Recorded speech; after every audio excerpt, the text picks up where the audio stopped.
श्री परमात्मने नमः। जय राम श्री राम जय जय राम। श्री वाल्मीकि रामायण बालकांड 75वां सर्ग। राजा दशरथ की बात अनसुनी करके परशुराम का श्री राम को वैष्णव धनुष पर बाण चढ़ाने के लिए ललकारना। श्री राम। दशरथ नंदन श्री राम वीर, सुना जाता है कि तुम्हारा पराक्रम अद्भुत है। तुम्हारे द्वारा शिव धनुष के तोड़े जाने का सारा समाचार भी मेरे कानों में पड़ चुका है। उस धनुष का तोड़ना अद्भुत और अचिंत्य है। उसके टूटने की बात सुनकर मैं एक दूसरा उत्तम धनुष लेकर आया हूँ। यह है वह जमदग्नि कुमार परशुराम का भयंकर और विशाल धनुष। तुम इसे खींचकर इसके ऊपर बाण चढ़ाओ और अपना बल दिखाओ। इस धनुष के चढ़ाने में भी तुम्हारा बल कैसा है, यह देखकर मैं तुम्हें ऐसे द्वंद्व युद्ध प्रदान करूंगा जो तुम्हारे पराक्रम के लिए स्मरणीय होगा।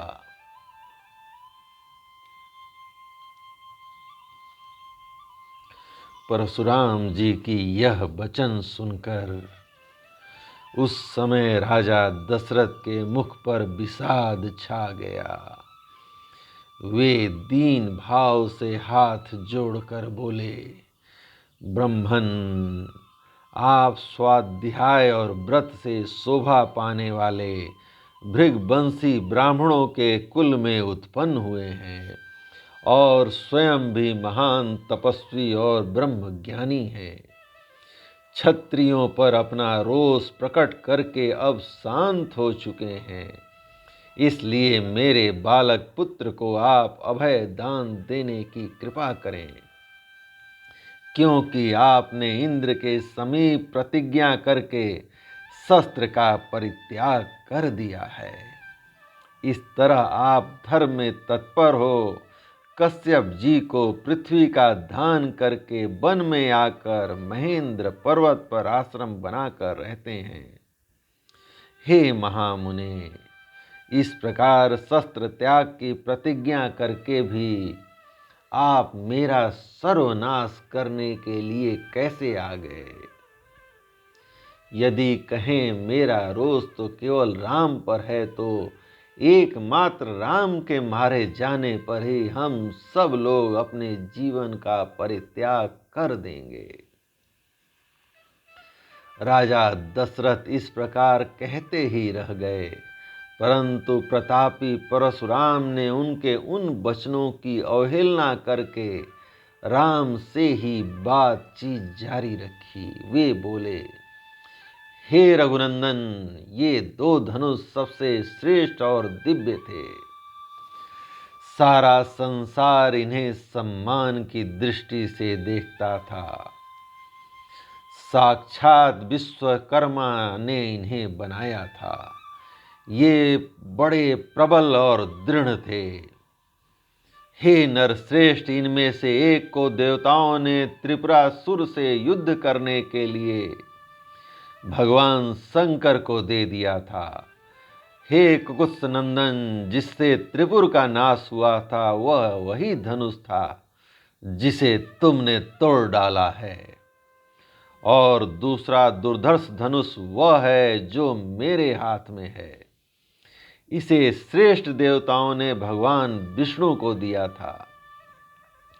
हे श्री राम, शत्रु नगरी पर विजय पाने वाला यही वह वैष्णव धनुष है।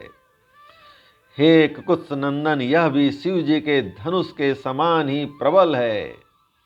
उन दोनों समस्त देवताओं ने भगवान शिव और विष्णु के बलाबल की परीक्षा के लिए पितामह ब्रह्मा जी से पूछा था, इन दोनों देवताओं में कौन अधिक बलशाली है?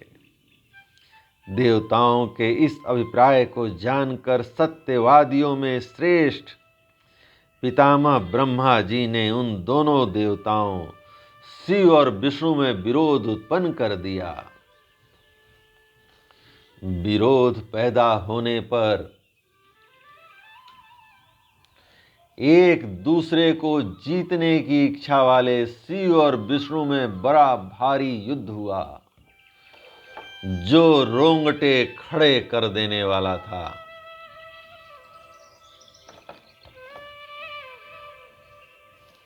उस समय भगवान विष्णु ने हुंकार मात्र से शिव जी के भयंकर बलशाली धनुष को शिथिल तथा त्रिनेत्रधारी महादेव को स्तंभित कर दिया।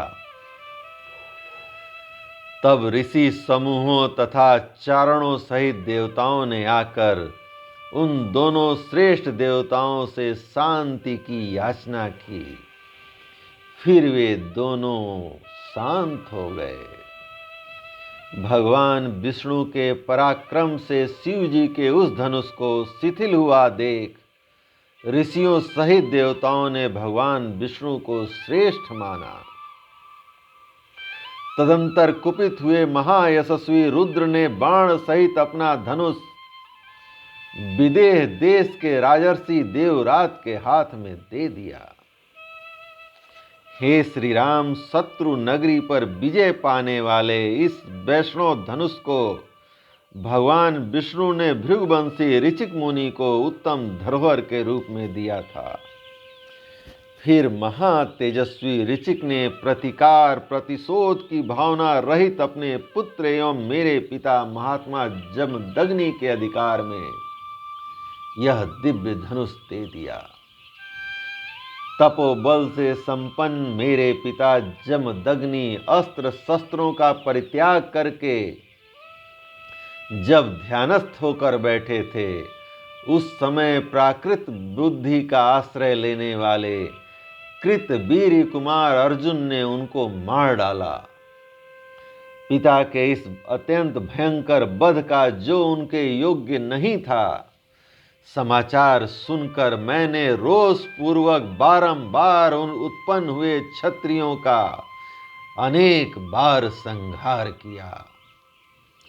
हे श्री राम, फिर सारी पृथ्वी पर अधिकार करके मैंने एक यज्ञ किया और उस यज्ञ के समाप्त होने पर पुण्य कर्मा महात्मा कश्यप को दक्षिणा रूप से यह सारी पृथ्वी दे डाली।